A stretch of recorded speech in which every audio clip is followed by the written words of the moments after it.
So, why are we talking about depression? Well, people of all genders, ages, and ethnicities can be at risk. Suicidal behavior is complex, and there is no single cause. But among the main risk factors for suicide is depression. Before I go any further, let me just say that most people who have risk factors will not attempt suicide, and it is difficult to tell just who will act on suicidal thoughts. But we're going to take a closer look at depression because it is a risk factor that you need to understand a little bit more about when we look closer at suicide among the elderly. Let's talk about just what the definition of depression is. According to the National Institutes of Mental Health, depression is a common but serious mood disorder. It causes severe symptoms that affect how a person feels, thinks, and handles daily activities such as sleeping, working, or even eating. The National Institutes states that in order to be diagnosed with depression, the symptoms must be present for at least 2 weeks.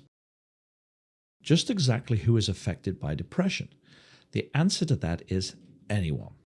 Women are diagnosed with depression more often than men. Men are less likely to talk about or seek help for their feelings or their emotional problems.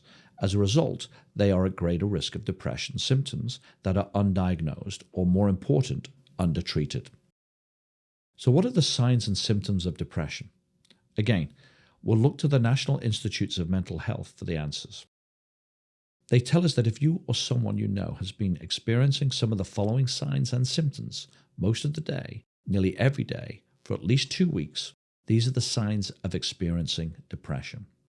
Persistent sad, anxious, or empty mood, feelings of hopelessness or pessimism, feelings of irritability, frustration, or restlessness, feelings of guilt, worthlessness, or helplessness, loss of interest or pleasure in hobbies and activities, decreased energy, fatigue, or feeling slowed down, difficulty concentrating, remembering, or making decisions, difficulty sleeping, waking early in the morning, or oversleeping, changes in appetite or unplanned weight changes, physical aches or pains, headaches, cramps, or digestive problems that do not have a clear physical cause and do not go away with treatment, thoughts of death or suicide attempts. The other thing about depression is that it could also involve changes in mood or behavior.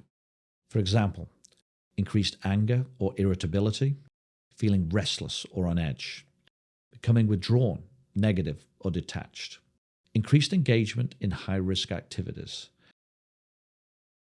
greater impulsivity, increased use of alcohol or drugs, isolating from family and friends, problems with sexual desire and performance,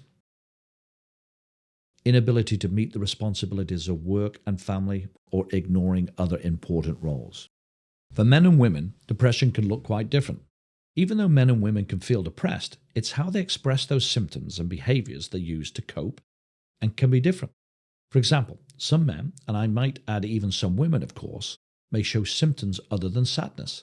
They instead may seem angry or irritable.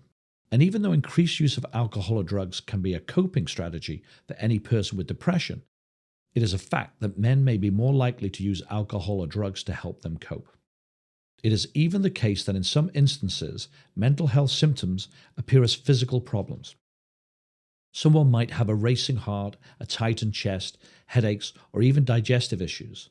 For men, seeing a healthcare provider about these kinds of physical symptoms is more likely than seeing a healthcare provider about emotional issues.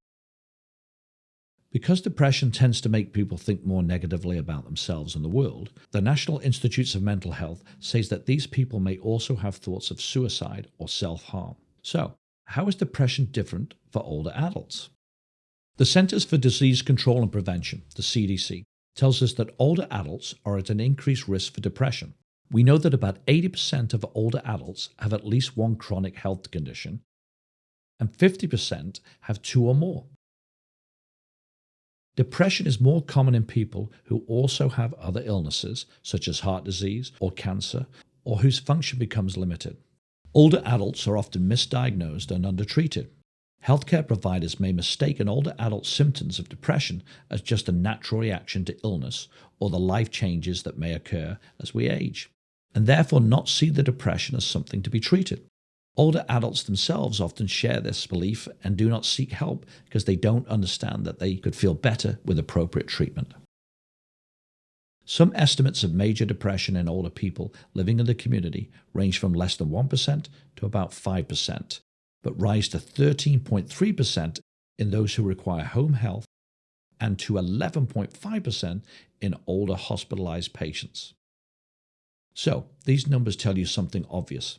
This is a large cohort. These are the folks you work beside and on behalf of. That's why this is such an important topic to discuss.